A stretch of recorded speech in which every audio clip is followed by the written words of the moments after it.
Почитувани, зад мене се спомениците од времето на Бранко Црвенковски, кој како наследство и товар ги остави да сведочат за времето кога управуваа со државата. Има 600 големи фабрики и фирми кои ставија клуч на вратата. Зад мене се објекти како Треска, Славија, Охис, Алумина, Центро, Железара, Кожара, Годел, но и десетици фабрики кои останаа затворени низ сите градови во државата. А тие објекти сведочат за времето во кое владееше Бранко Црвенковски. Сите овие фабрики се приватизираа по иста шема. Законите беа одлично покритие за она што нивните министри и директори го превземаа во предпријатијата со кои управуваа.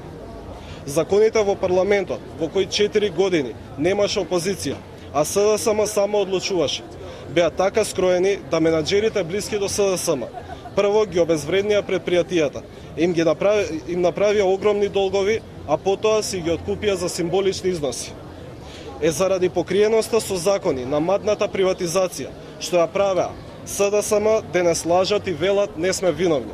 80% од пратениците кои ги гласале законите по кои се спроведе приватизацијата, а беа предложени од владата на Црвенковски, беа истите директори кои си ги приватизираа компаниите. Тие со гласање си поделија имот сами на себе. Кога се обидуваат да си ја исперат нечистата совест, да си ја тргнат вината за над 200.000 луѓе, наши татковци и мајки, нашите роднини кои останаа без работа. Овие затворени и упропастени фабрики ја кажуваат вистината за криминалот во приватизацијата која спроведе Бранко Црвенковски. Овие фабрики се спомениците на СДСМ и ремек делата на Бранко Црвенковски. Токму затоа, оваа изложба денес се спроведува во 11 градови во државата, бидејќи спомениците од транзицијата на СДСМ се насекаде низ целата држава. Оваа изложба е со цел да се потсетат младите луѓе, но и граѓаните на времето на владењето на Црвенковски. Младите луѓе го гледаат она што сите го знаат. Разликата е во концептите. Разликата е во тоа што се гради и што се остава зад себе.